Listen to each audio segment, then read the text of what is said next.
Katie. Bridget. You were on a podcast. I was!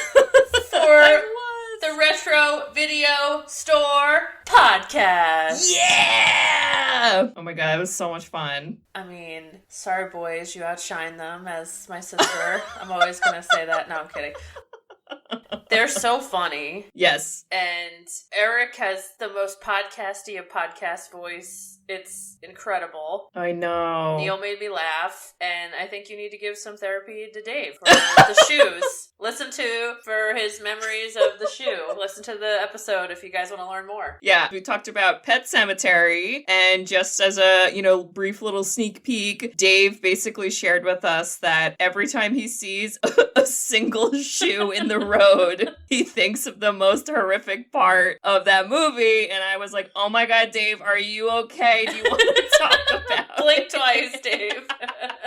Yeah, I basically just laughed the whole episode, but I do that here too, so nothing's different. I loved it.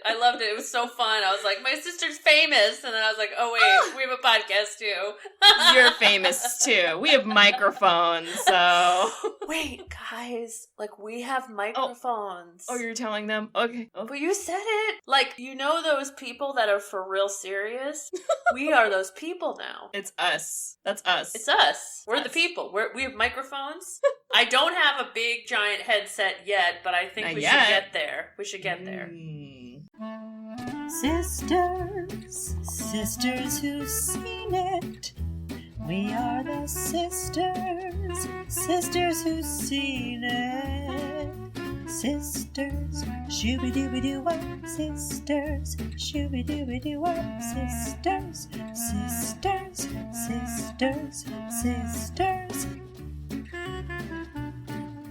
sisters who've seen it. Hello. Well, hello. Sorry. Hello. Sorry, hello. She's a super freak. She's super freaky. Was the one song I could not remember, and then it started playing, and just like you predicted, Bridge, it all came back to me like Celine Dion. It was amazing. Celine Dion. Celine Dion. Welcome back to me now. Yes. Amazing. Welcome back, listeners. I'm going to jump right in and introduce us. So we are the Sisters Who've Seen It, the podcast where two sisters who are not movie critics look back on some of our favorites throughout the years through a psychological, ethical, and familial lens. I'm Katie. I'm Bridget. And Super Freak! Super Freak! You're super freaky! Oh, that was the best dance move that she did, was the arm thing. Oh my god, it was amazing. Amazing.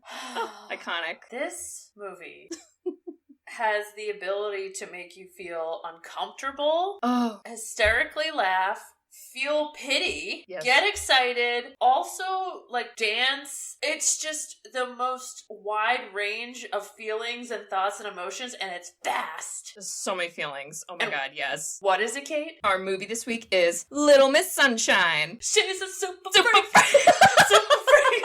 I think anytime we don't know what to say, we're just gonna start singing that this episode. I'm just oh god, first of all, there's some great fun facts about this movie. Oh, I can't wait to hear. And to tie into your most recent podcast with Retro Video Store, there's actually something that fits that I thought could be quite interesting about Mr. Arnold Schwarzenegger. Oh! Oh boy, really? For this movie? Uh-huh. Oh my. So, the writer of this movie, for whatever reason, was at some sort of talk, or listened to some sort of Arnold Schwarzenegger talk. And in this talk, Arnold Schwarzenegger went on and on about how, and this is why I want to get the direct quote for it. Oh my god, is it going to be the motivational speaking? It's close. Oh. Arnold Schwarzenegger goes, if there's one thing in this world that I hate, it's losers. I despise them. Arnold! And the screenwriter, Michael Arnott, okay, he basically, this movie is in 2006, so Arnold gave this talk earlier than 2006, but the writer was like, I just thought there was something so wrong with that attitude. There's something so demeaning and insulting about referring any person as a loser, and I wanted to attack that idea that in life you're either going up or you're going down. Yeah. Arnold Schwarzenegger! What? How is Wow. Arnold Schwarzenegger? Okay, your movie trivia, if you asked, like, who sparked the idea for Little Miss Sunshine and put Arnold Schwarzenegger, everyone's getting that wrong. That's All right. the bonus one that no one is getting right, and you and I are, and we're gonna get the points for the game we made up. And listeners, if you are fans of our podcast, you now also know the answer, so be on the lookout, because that is tricky. I would have never made that connection in the world at all. So that, I think that was the biggest thing that, like, stuck with me on where this movie came from, and then there's, like, the obvious that it just was an indie film in Sundance, and then it just exploded, and people were, like, fighting over buying it, and it turned into this bidding war, and that's what made it such this crazy big success, is that the hype, and, like, I think up until, like, I don't know, only, like, 4 years ago, it was the highest paid indie film, like, from Sundance. Wow. Basically, all these people were fighting over it. This is a lot of famous actors in it too, and they were famous before this movie. It's not like this movie, like, elevated these people. Like, I think I've seen every single one of these main actors in other movies. Yeah. Even the weird emo brother, I've seen him in a couple other things. He's not as big as the other people, but he's still there. Yeah, so I had to get that one out. Well, Bridge, I picked this movie for you because I know you are a big fan of the indie. I know you love the drama and the comedy and just movies about life, and that's a pretty good description of this movie. So would you like to give us a little synopsis? I would. Okay. I would. Okay. But first I want to read the sentence that I stole from wherever I watched this. Okay, well, that's not going to count as your synopsis. It won't, but I want to read it. I want to read it because it always makes me laugh. Okay. How like a real writer writes these and then I attempt to say it. So a real writer wrote, a family determined to get their young daughter into the finals of a beauty pageant take a cross-country trip in their VW bus.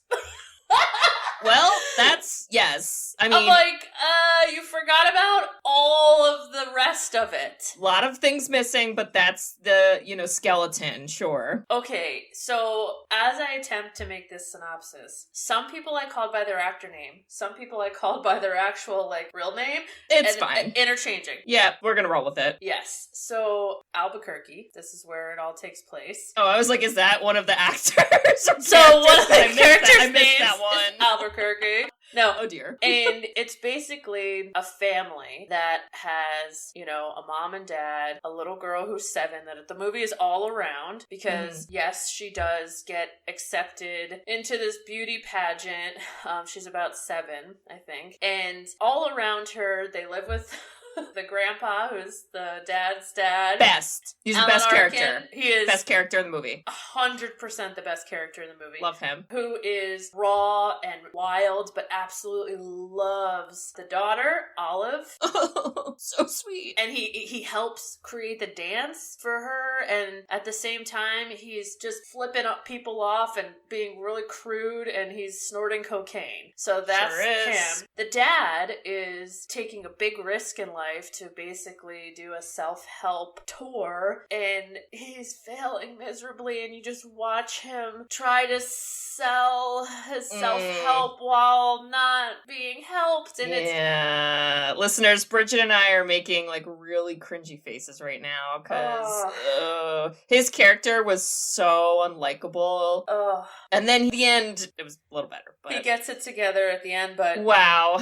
Okay, from a psychologist standpoint, I need you to figure him out for me. And then the brother is taking a vow of silence for 9 months because he wants to get into the Air Force. Yep, and that's the only way to get in the Air Force is to take a vow of silence. child. No one understands what's happening. Nope. But the self-help dad says he has discipline. Then... part of also the chaos into this is the wife, Toni Collette, is trying to just keep everybody together, and she's just like being the mom that's running around and never like sitting down, but her brother, Steve Carell, ends up with them because he tries to commit suicide. Yeah. It doesn't happen, and so she is kind of making sure the doctor said, like, you need to watch him, and this is what gloms them all together. And instead of them being just left at home while they go take their 7-year-old to a beauty contest, they all decide to go together, and it is some crazy stuff that happens. Somebody dies, and they keep going, and then they get to this beauty contest, and it is horrific nightmares. This horrific nightmare, and this big realization of this, we're not really meant to be here. And it was all about, this movie was all about just be who you are and not something you aren't, and that's enough, but yet the world is telling you you're not, and you just are enough. And then at the end, you see them all accepting that, and that's what makes it really fun and heartfelt. Yeah. Yep. What did I miss? So heartfelt. No, I think that was a really good synopsis. You hit all the main points. And then, of course, there's like, you know, things that happen that kind of change people throughout the movie, but that's really it. It's kind of like you get started off with all these people who just kind of have weird relationships, as a lot of families do, and then we pack them in a bus. And by the way, the bus is kind of broken. So that's a thing. Yeah. But it is such a, like, you really said, it has so many emotions, and I'm not gonna lie, when I watched this, I watched it like midday the other day. It was like sunny out. I'm like, I got time. I just ate lunch. I'll watch it now. Bridget, I cried like 8 times, and I distinctly remember crying at parts where I was like, I don't think I'm supposed to cry here, but there's definitely tears in my face. So where you're like, oh, my family, oh, the trauma. Oh, the PTSD. No, it wasn't that kind of cry. From our minivan trips to Aunt Chris and Uncle Dave's. Ah! At least we had a TV in that car. Holy moly, I can't imagine what the heck that would have been like. Although, Grandpa was pretty cool. I'm just saying. So, like, that might have changed things, but... Totally. Yeah.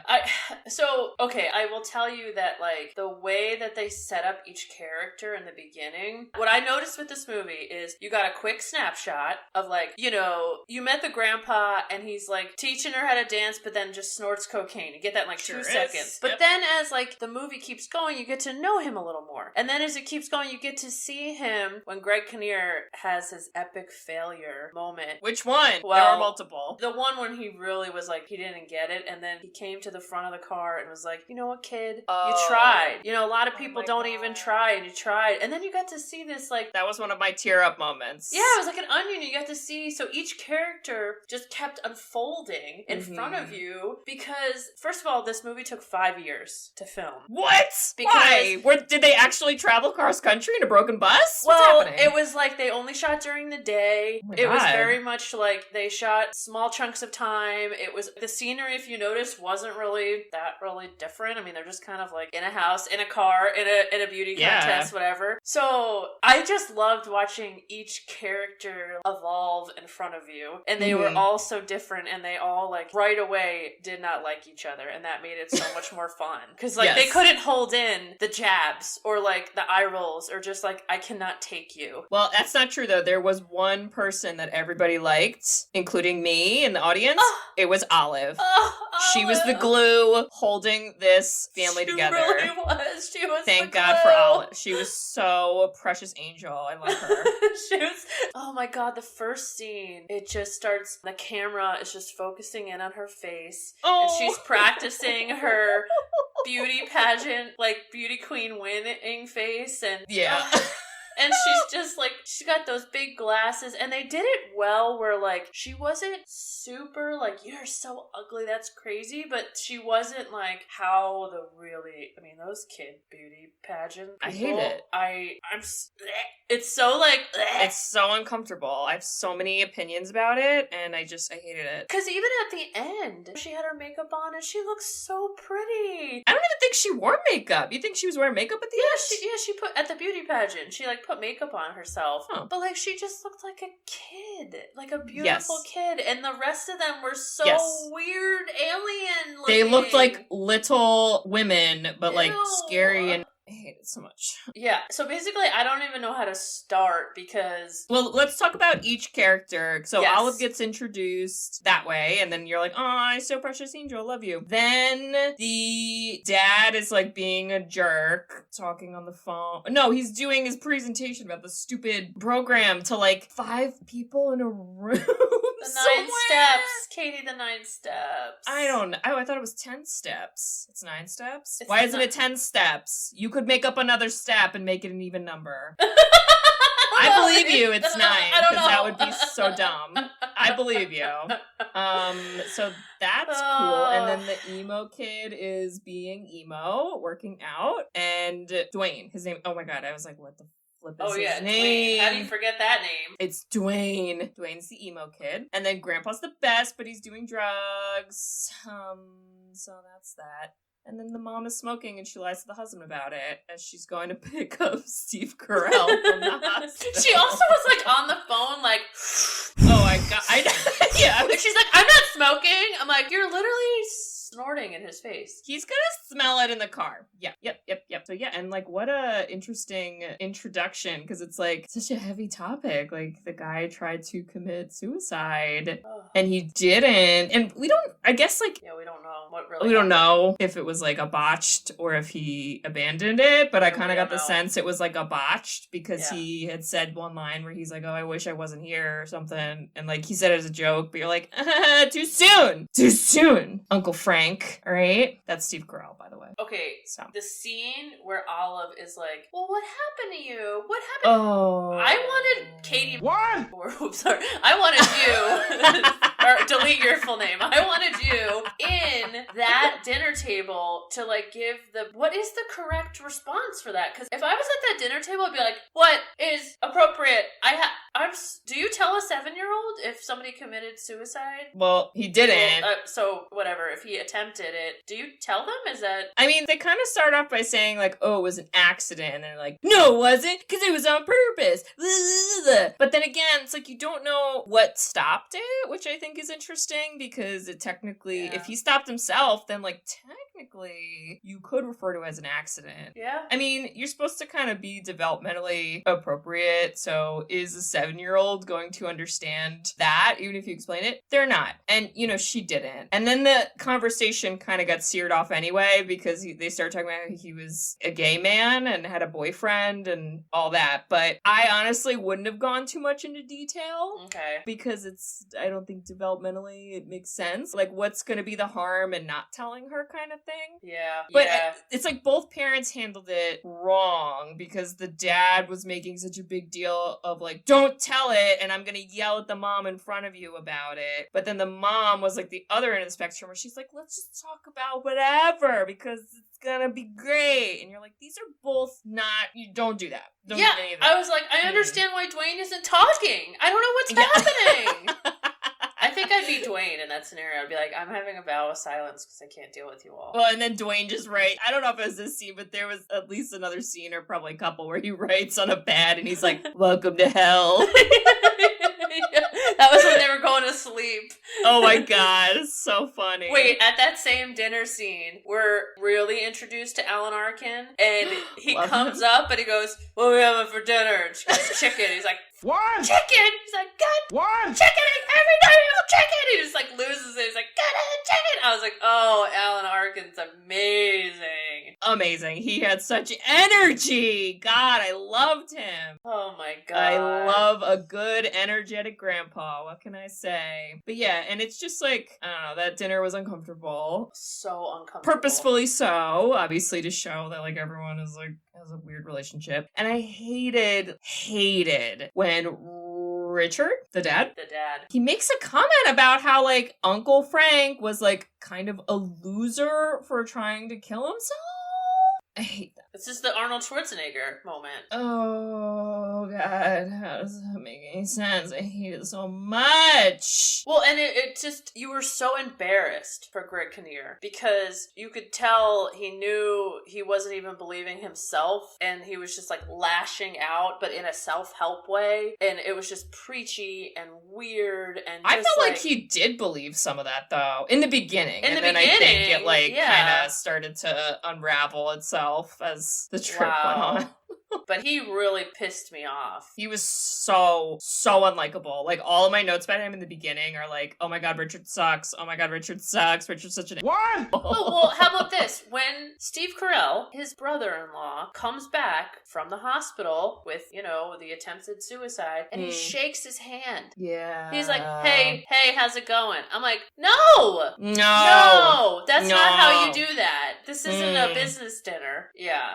And then Olive, because she's the glue, goes up and kisses Uncle Frank and says, hi, Uncle Frank, good to see you. Oh my God, she's so happy to see him. And then she's just such a sweetie poo-poo. I love her. And even when he talks about I fell in love with a man, and, she goes, a man? He's like, yeah. Her response is just like, that's silly. And he's just like, anyway, let me tell you about my trauma, 7-year-old. I'm like, everyone, what's going on? It's too much. Too much. Oh, wait, I got the quote about the losers. Olive, Uncle Frank gave up on himself. Winners never do that. Okay, well... Yikes! Yikes, indeed. I hate it. Also, Richard, basically, I guess it's before the dinner, he comes home, and it's so chaotic and crazy, and, he listens to the voice messages on the phone, and there's a little Miss Sunshine message, and he doesn't delete it, I guess, so that's cool, but, he skips through it to, be selfish and, see if he got any messages, and he didn't, and then he doesn't bring it up until, after dinner. What? This is important message. What is wrong with you?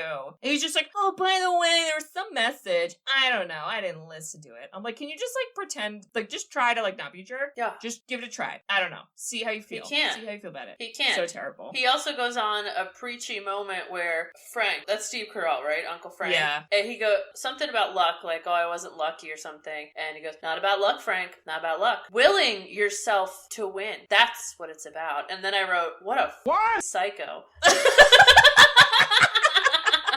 Is that when they were in the van and then Steve Carell's being sarcastic and he's like, wow, thanks for that.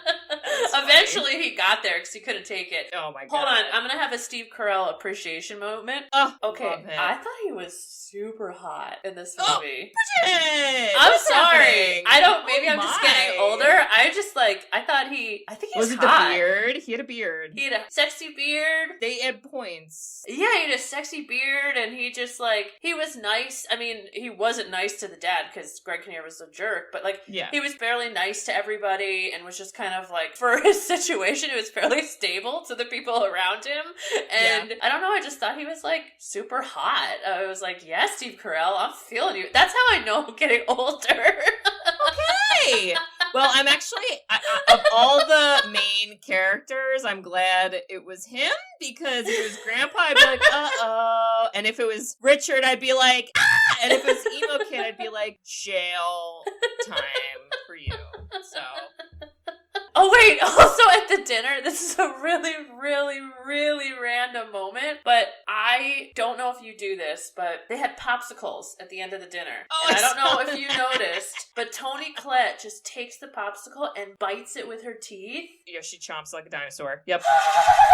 That is oh my God. I don't know why. I was just like, that was a rage chomp if I ever saw one, because holy moly. So cold. Why would you do that? She's so angry. That whole, it was so chaotic when they get the message, and then Olive starts having her freak out, and and it's exciting, because it's so just so I'm clear on the backstory with this whole beauty pageant thing. Olive went to visit cousins in Florida. Of course it's Florida, or it was not Florida, and I'm just associating that with beauty pageants. Anyway, and when she goes to visit them, there was somehow through that she entered one time and then came in second, and then that's how we led to where we're at today? Well, the first place winner, right? It was regionals or whatever, because the first place winner had to drop out. The woman was like, diet pills or something, which are like a 7-year-old diet pills. No, but I guess so before Little Miss Sunshine pageant, she literally only competed one time. Oh. It's not like she did this on the reg. Like, my understanding was, she did it once and we're all just like, whatever. It's something she did with her cousins, and then she actually gets in and they're like, what? Now we have to do stuff for this? What's happening? Well, so I looked at it like she did it, was in love with it, and wanted to do more, which is why she was like practicing a dance with the grandpa. Okay. Right? Prior to dinner, remember? Because they're like, we're working on it. So I thought, and then you see her watching the beauty pageant like winner on TV. So like I thought she just got into it, you know? I knew she was into it. I guess I just didn't understand like her backstory. Like I didn't understand like how often did you compete? Yeah. What's your resume? Yeah. I didn't know, but I just got the sense that the family, besides the grandpa, because grandpa was the best, I got the sense that the family didn't take it so seriously. And that's why when they get that message and Olive's like, I'm excited, everyone else is like, ugh, we have to do stuff? Why can't like her cousins do it? And they try to like call them and then they're like, oh snap, we gotta do stuff. Yes. Also, when you mentioned resume, you made me think of our Dark Crystal episode. I don't know why I went back to Olive has a better resume than Jen the Gelfling. Let's just call a spade a spade. Thank you for my TED Talk. Goodbye. But I think you're onto something with this is like a one-time new thing, because you figure if she's in that world, she'd be prepared when she gets to LA, right? That's where they go. And it's a whole other scene. Yeah. And even though you see, and this is what makes me so sad for these kids, is like on TV you see adults that actually look like adults dressing up and whatever. And so what's so messed up about the kids is like your point that they have to look like the adults. And so Olive, I think, is like, what's happening? I just thought you're supposed to like be yourself and do your thing. And my grandpa told me this like cool dance. And it was just like, soul crushing. I think a sequel to this movie should be Olive growing up and forming her own circuit of pageants where kids are normal children and no makeup's allowed if you're under 15. Whoa, we're making this movie. And then Alan Arkin is the guardian angel grandpa, but he's also the devil on the other shoulder, and mainly he's just the devil. Yep. It'd be so awesome. I want to see that movie. I mean, because she's grown up now. I mean, that was 2006. Yeah. I want to see that movie. That would be so fun. Yeah, because it really is like the whole journey of them traveling is like, you know that we're all going to this pageant and that's the end game, but you're really not like thinking about the pageant because there's so many other things that happen during this whole drive that you kind of like, honestly, it felt like kind of like the rest of the family, they're putting it in the back of their minds and they're like, we're all thinking of our own going on. And then when they finally get there, that's when they're like, oh yeah, we forgot. This is like we little forgot teeny bopper. What? Oh no. When they're at the beauty pageant, Steve Carell and Dwayne are like, all right, let's get in there. Oh my God. They open the door, they go in for 3 seconds and run out, and they're like, she can't go on stage. What the what was that? It was like they walk in and it was like some girl like what? Yodeling and then they immediately leave. I was like, same. Just same. I think it was, and this is why this movie was so timely, I think it was in this like early 2000s that those like beauty pageants became more like nationally publicized. And, you know, reality TV and all these things, and you started seeing all these like little kids in that world. Well, like Honey Boo Boo. Actually, Honey Boo Boo might have been after this, but it was still, you're right, like 2000s. Like, because we didn't grow up with that. I've never seen that in my life, and I remember being so shocked by how that world is, but to some people, that is so normal. So it hits you like a ton of bricks at the end. And I read that the ones that showed up, it's not like the movie, like, zhuzhed them up. That is professional, like, kid beauty pageant. I kind of assumed that a lot of those girls were, like, genuine, because you were just like, there's so many of you. Like, there's no way these are all actors. There's no way. Like, these have to be legit kids, which is even sadder because I'm sure at some point they grew up and looking back were like, oh, wait, I was the example of the weird part. Huh, okay. Ugh. All right, so let's talk about some of the road trip shenanigans because there's a lot of stuff. There is a lot. And the first note I'm seeing is that Grandpa decides, I don't know why, we don't know, he just decides to start making a speech to Dwayne about how Dwayne should have sex with as many women as humanly possible. When he starts out, he goes, Dwayne, is that your name? I'm like, where's Grandpa? He's like, that's your name, right? I was like, you're the worst. I love it. And then they're all like, Dad, like, stop, you're being crude, whatever. He's like, Olive can't hear me. And he goes, Olive, I'll give you $1 million if you turn around. And she does it. And wait, it's so funny. I have a fun fact for that scene. So, Alan Arkin, being the magical man he is. We love him. He said, as he read the script, he goes, this scene is crude, and I don't want to do it in front of Abigail Breslin, aka Olive. So she was actually listening to, like, loud music in that scene. Never knew it happened. My heart! That's right? so precious, Angel. I love that. So, yeah, so she was just, like, jamming away to Kelly Clarkson. I think that was that's another movie trivia question. What was she listening to? Kelly Clarkson. Wait, do you know that for a fact, or did yes. you make that up? Well, that's real? That's what the internet told me as far as fun facts, so, yeah. Was it Since You Been Gone with the letter U and not the word? Because that's the song. I don't know, but Dwayne literally, like, he's like, have you had sex with women? And Dwayne's like, no, I don't. Dwayne what? just, like, looks weird. He's like, I don't know what's happening. He's like, don't give me the notepad. Don't give me the notepad. It's so good. I love it. And then they're at the fucking diner. Oh, okay. This is where Katie flipped the table because this was, I guess, so. Okay. I went from rage to then, like, I probably cried a little at the end, which, like, you're not supposed to, I don't think, but I got emotional. This was way too real for me. Like, yeah. I felt like Olive many times in my life in that scene. Bridget, you have ice cream whenever you want! Okay! I just, the thing that makes that scene so sad, Katie, is, like, that happens a lot. So what's messed up about that scene is, one, they're bringing it up to her, and she's a young girl, and I guarantee you, if she was a little boy, this would not be a conversation coming up. But the fact that she's a girl, and society is trash, and treats women like trash, even when they're young, that's why this happens. And I hated it so much, and I have some lines down from it. He tries to explain while being, like, nice. Sure. And you're like everyone was looking at him like he's about to set the bomb off. And he's like, whoa, guys. Ice cream. So Olive, ice cream has fat.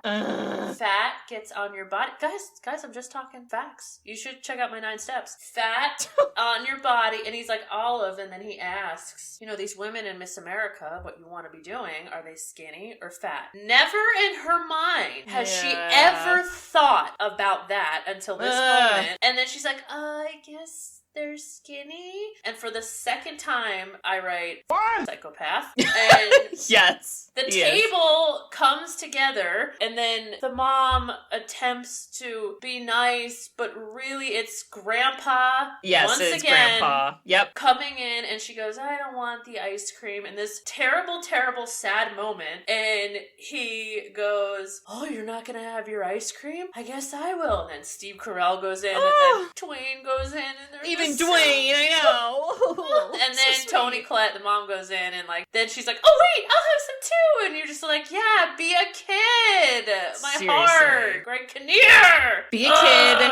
Eat ice cream. If you're an adult, also eat ice cream. Just eat ice cream. I mean, life is short. But after that scene, Olive's confidence got broken a little. Yeah. And Alan Arkin is just, like, slowly building her back up. Yeah. They don't, like, reveal it right away either, because there's, like, a lot of random stuff, again, that's kind of happening. Like, the car, that's when, after the diner, the car breaks, and then the family has to work together to get it moving, which I did like that.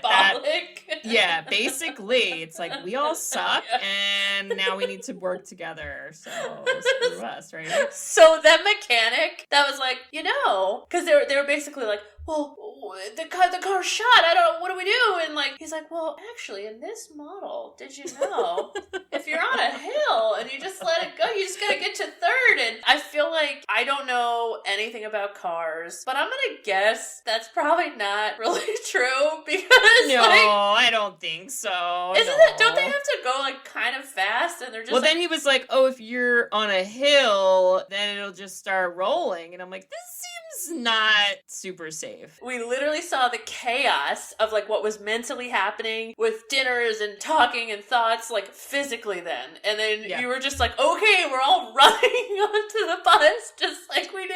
It's just, and then because of it, like sometimes they couldn't stop and other times they could. And it was just like such chaos. It was just crazy. But yet I never got the sense that it was like they were all so used to having these like hurdles in life that they were just like, well, let's go.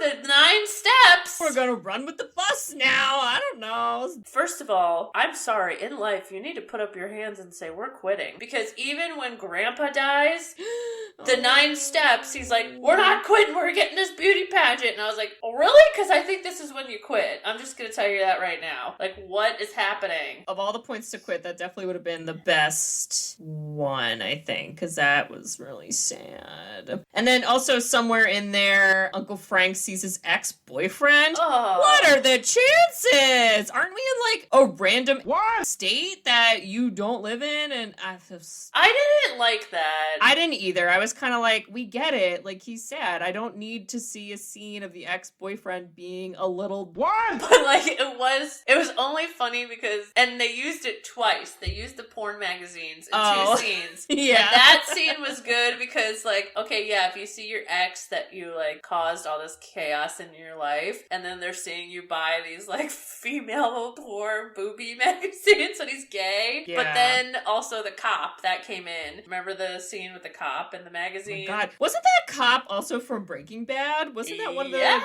It was. I was like, what the... Hank! He was Hank from Breaking Bad! Okay, another question. Was Stan Grossman played by Bryan Cranston? Yes, he was! Oh my God. Because I was like, what? Stan Grossman? Get the flip out of here. What is this, a Breaking Bad reunion? Because we're in the desert and all these actors were available? What's going on? Yes, that's oh my God. Okay, a lot of what you read says that this was like the undertones of Breaking Bad, but Breaking Bad didn't come out, I think, until after this movie. Well, were they just all hanging out in the desert and they're like, let's just keep doing this? I need to look that up. When did Breaking Bad start? Wow. I was like, whoa, mind blown. It's so crazy. 2 years later, Breaking Bad comes out. So, yeah, but, okay... I don't know how I felt about Bryan Cranston's character. Because, okay, Stan Grossman, did Stan Grossman call it? Stan Grossman. Okay, finally when he is just a psychopath and shows up in person to this he drove like hotel. A moped on the highway. I don't I don't know what was happening, but you would think if you kept denying this guy's phone call, right? And you're like, this person's a stalker, they can't accept no, and what are you gonna do? Yeah. He was kind of calm for seeing him in person. Oh yeah, it was like just a scene of them having like a chat where Stan's like, sorry, it didn't work out. I'm like, Stan, are you scared? Because I'm scared. What's happening? Well, that's the thing. I would think that he would be like really freaked out that like this guy showed up, and he just seemed calm. It was not the Bryan Cranston we know and love. I think he is has taken leaps and bounds on his character skills, but yeah, and honestly, like I understand that it was kind of like, oh, okay, it's not gonna work out, and then he went to chat with him, and even that was just like a little anticlimactic. Like I almost wish they kind of left it at, I got a phone call that said it's over, and it's over. And like you brought up with the grandpa, where the grandpa does go up to him and is like, hey, you tried to do something some people never try, and like whatever happens, like I'm proud of you. Like again, that was what, number 87 moments of me tearing up in this movie. I just wish they left it at like that, because it just felt kind of unnecessary, where you're like, okay, so it's the same dream and like you're not any sadder because then the next morning Grandpa's dead and life is horrible. My God. And Olive had to find him. I know. She said Grandpa won't wake up. It's so sad.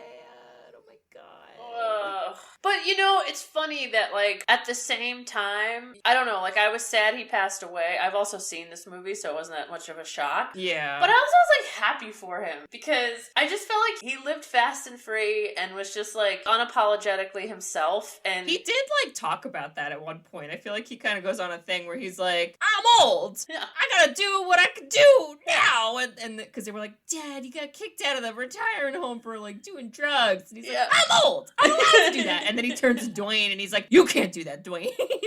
Like, don't you do drugs? But I'm old, so I can do it. He's like, that stuff messes you up too early. Wait till you're older than do it. And I will tell you, I've thought about that. Like, I kind of like understand his philosophy. It's like, you do you. And Greg Kinnear was so funny because he was like, God, Dad, you're so stupid. And I almost wanted to be like, really? Is he? Is he? Because you're literally taking his body and taking it out a window into a van. Sure did. That's a lot of crime. I'm so confused what's happening. There's a lot of illegal things happening. And like, what did they tell Olive? They were just like, we're just gonna have dead grandpa in the back. Don't look at it. What? I mean, what's worse, the ice cream conversation or the dead grandpa in the backseat? I don't know, man. This is a Which is gonna traumatize you longer in your professional opinion? Oh, God, I don't know.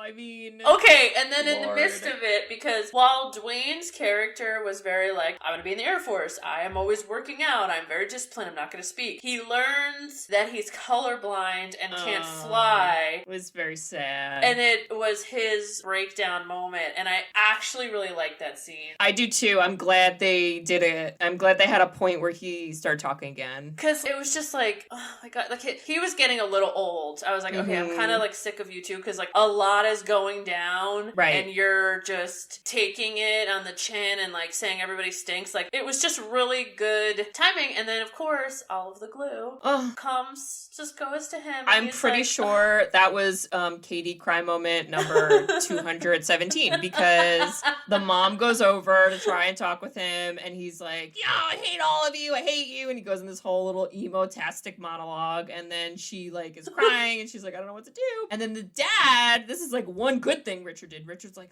let Olive talk to him. And she's like, no, I'm not gonna let the 7-year-old. Olive's just like, I'm cool, I'll go do it because I'm glue. And she does, and she doesn't even say anything to him. That's the best part of that scene, is she says absolutely nothing to him. She just literally walks up, she puts her little arm around him, and then she puts her head on his shoulder, and literally in like 2 seconds he's like, okay. And then he gets up and he goes, because he loves his sister, because everybody loves Olive.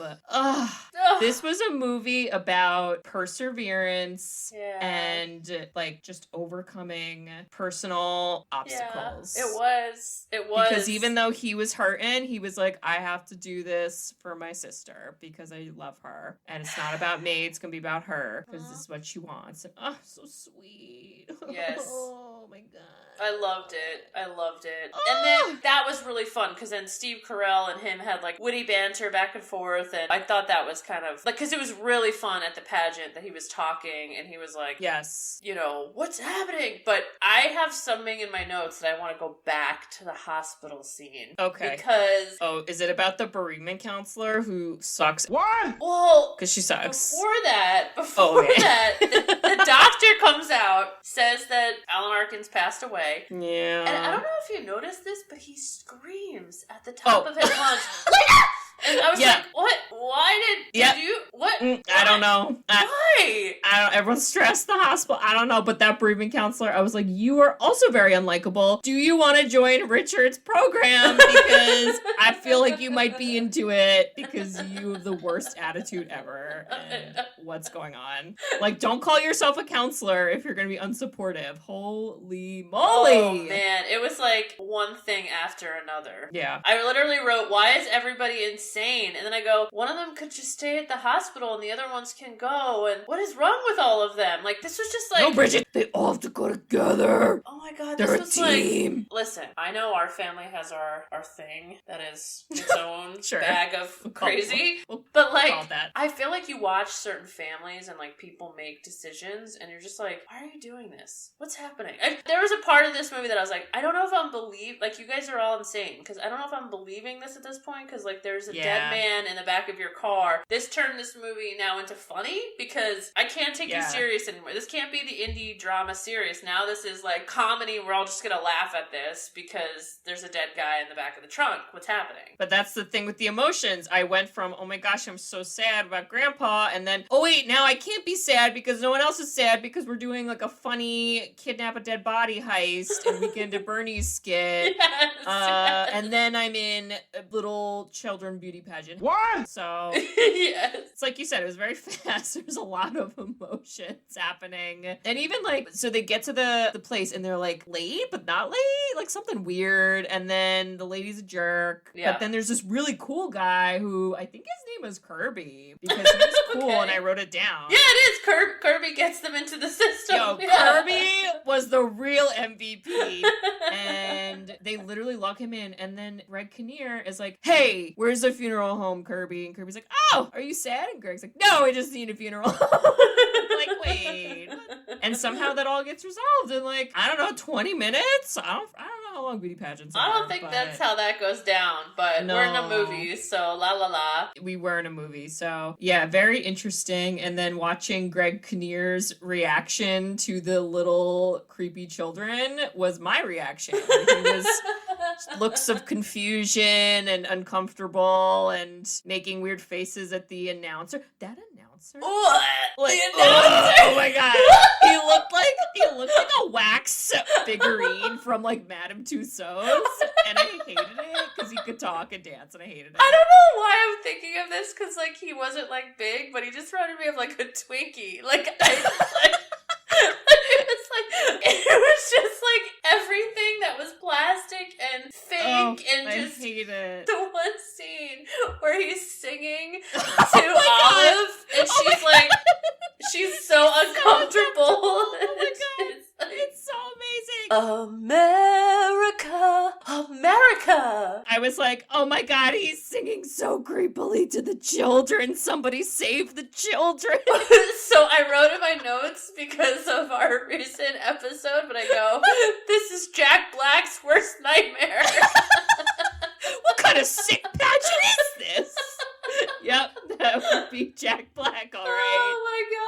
Oh, so funny. And like, just so many things. Well, and it was kind of cute. She sees Miss America and she goes, do you eat ice cream? And she goes, yes, I do. I love ice cream. My favorite's blah, blah, blah. And she was like, okay. And that kind of made me happy again because it was just a little more lighthearted and silly. And I think that was kind of what was interesting is like, I wonder if adult beauty pageant queens look at these kids that look like adults and they're like, this isn't the same thing. Like, I wonder if like you actually asked them all and was like, do you like this? Because you assume that's the track that you got here, but is it? Listeners, if any of you are beauty pageants, we want to hear from you. Give us your opinions on the creepy children. And if you were creepy children, sorry for insulting you, but like, do you want to talk about it? Also, I hope you didn't meet any of the audience members that were basically like pedophiles watching you because that creeped me out so much. Yeah, and it was just a lot of like weird moms and like the one lady judge. I was like, this is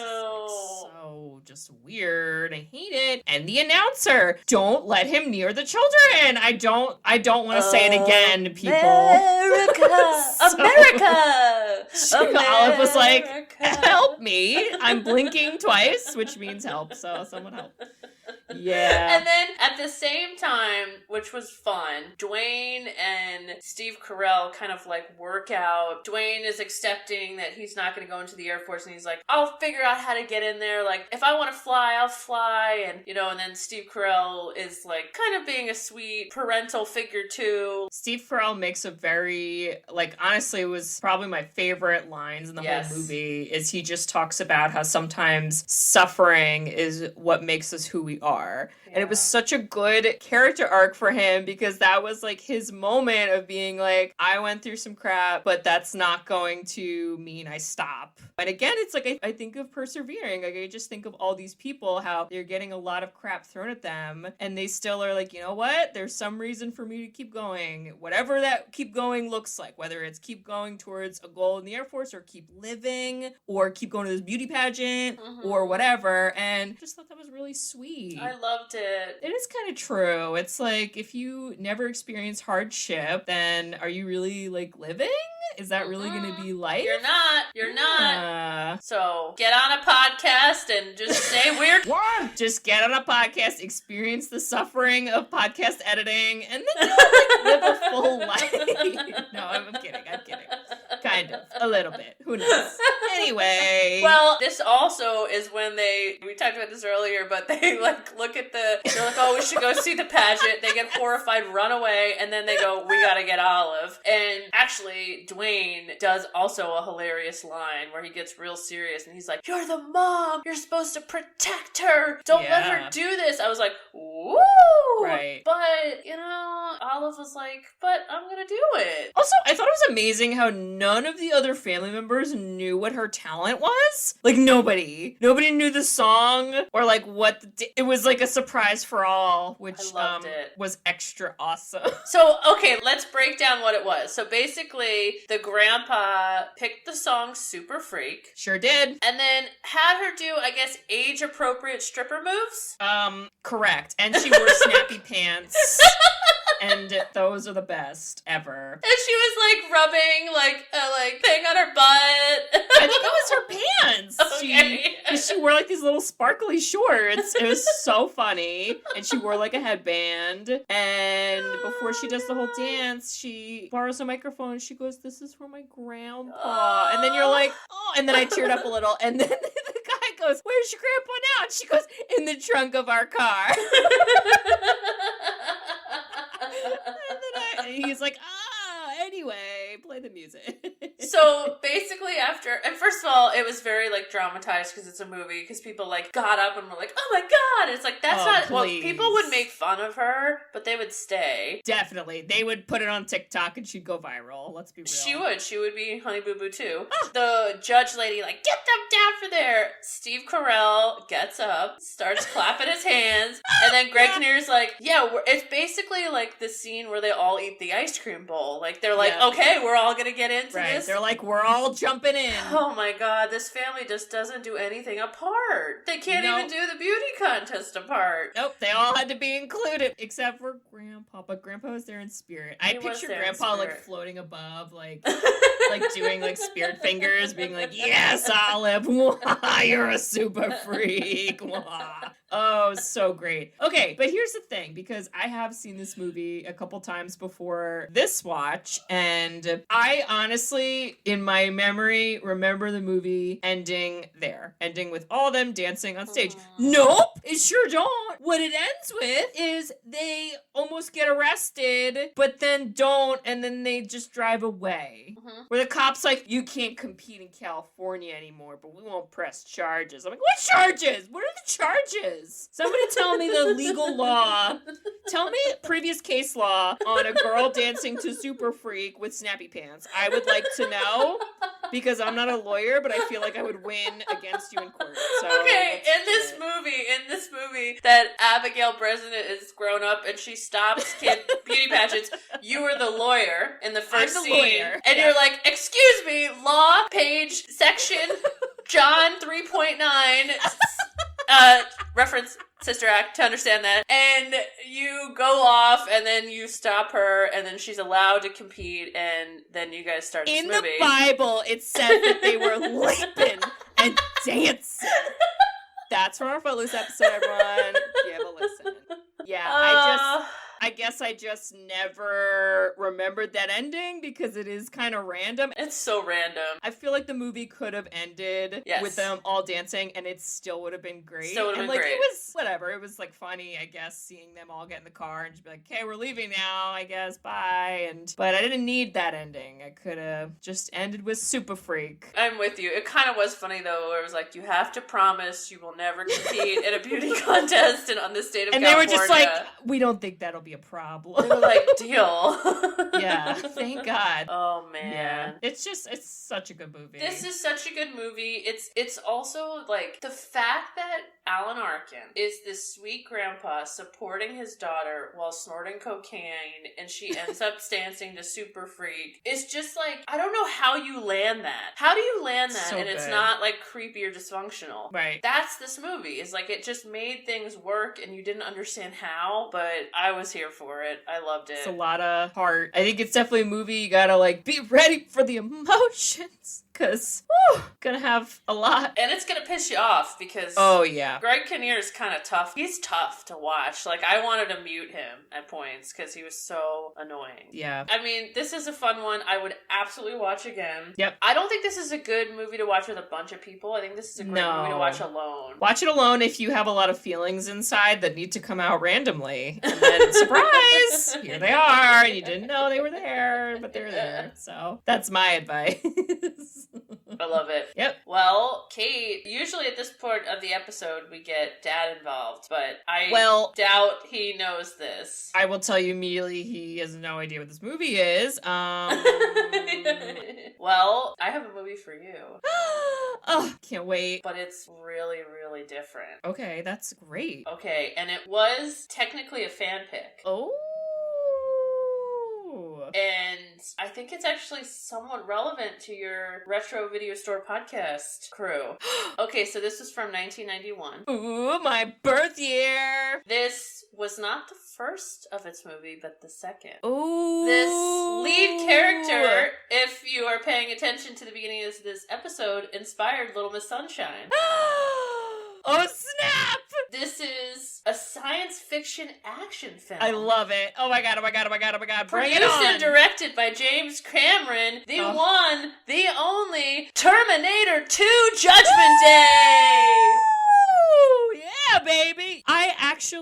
I'm not gonna lie, I thought the fan pick was for numero uno. I got it wrong. I went through my notes and it was okay. T2. Also, I promised, so this is for Tom. Hey, Tom. And Tom suggested this like 3 months ago.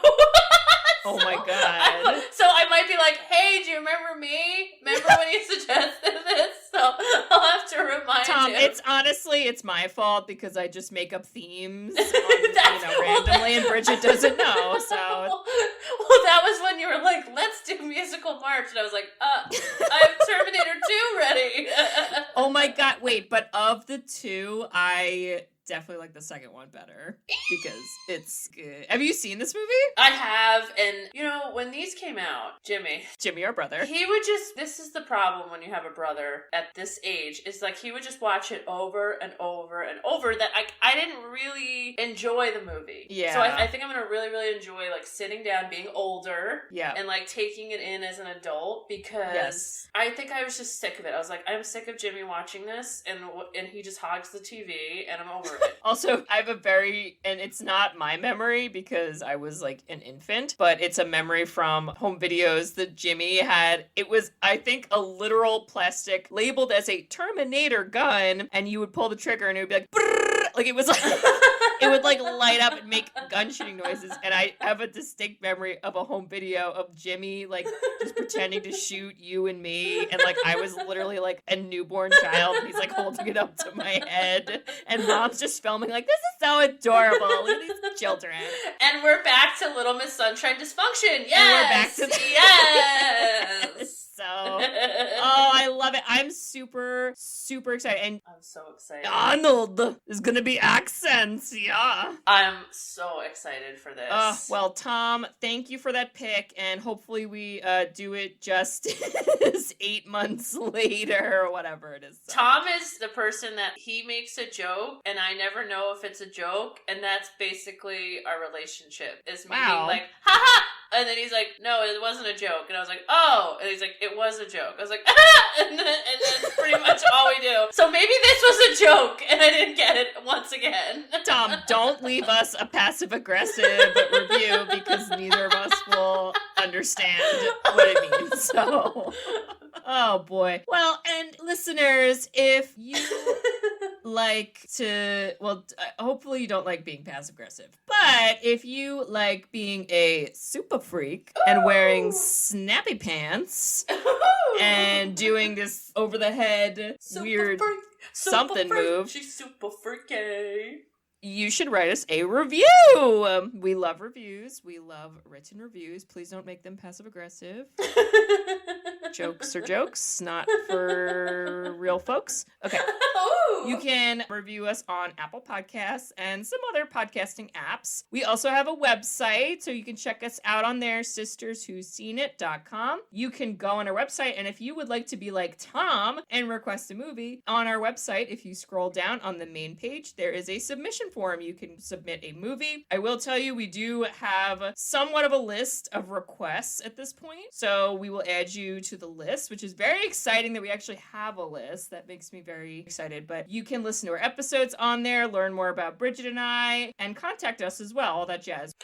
Katie, the one thing that you forgot and I looked up is you can buy us coffee. Oh yeah, you need to talk about that because I don't know too much about it, but you set that up. So can you give us a little spiel about that? So, hey folks, here's the deal, okay? While we are just raking in the dough from this podcast, pizza dough, it's not money. We realized that money would help too. And through the magic of internet, you could do that. You can just give us money. And what would that money go to? Well, that money goes to Katie because basically she spends hours and hours and hours editing this podcast. And if it makes you laugh and you have just as much fun as us, it really truly feels like some sort of validation. And what we really want to do with the money is use it to promote it to more people and try to actually like advertise and make other people laugh and feel like they're our sisters too. And the biggest shout out goes to our first person that bought us coffee, Julie. Woo! Julie! And she said, you two keep me entertained and energized every Wednesday. Julie, bless your little heart. What a gem! So you can find that on our website where it says Buy Us Sisters Coffee, or on Instagram on the link in bio. I get to say that because we figured out how to do that. I love it. I love it. So yes, buy us coffee, leave us a review, whatever you would like. We love all that. We love it all. So we'll see y'all next week for... Oh, wait. And Bridge. I was like, yes. I just want to say... If you were at a diner with me and you wanted a la mode waffles, I would say, get them. And that's it. That's all I wanted to say. Katie, if your VW van and your entire dysfunctional family broke down, I would help run to start it. Thanks, Bridge. I would need help, I think. So that's good.